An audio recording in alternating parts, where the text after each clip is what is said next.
Mga bro, ayan tayo sa mga balitang magpapalakas sa ating air defense capabilities. Handa na ba kayo sa mga detalye? Simulan na natin ang adrenaline pumping na kwento. Nitong nakaraan, nabanggit ni Yusek Jonathan Malaya mula sa National Security Council na bibilhin daw ang another dozen of FA-50s upang palakasin ang ating air defense. Pero teka muna, dahil may mga detalye tayong dapat alamin. Matagal ng plano ng Philippine Air Force na bumili ng isa pang squadron ng tinatawag nilang Fighter Surface Attack Aircraft Lead-in Fighter Trainer FSAT-LEAT.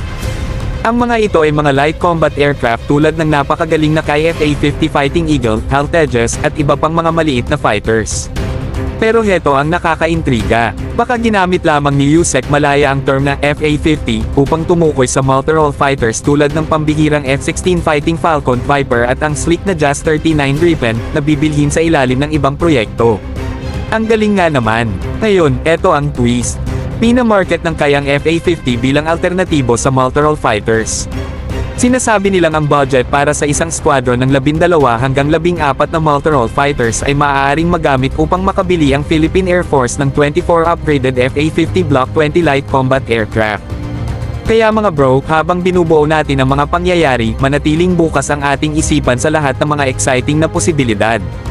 Ang pagbili ng karagdagang FA-50s ay isang malakas na kandidato pero hindi natin masasara ang pintuan sa potensyal na pagtingin sa multi-role fighters.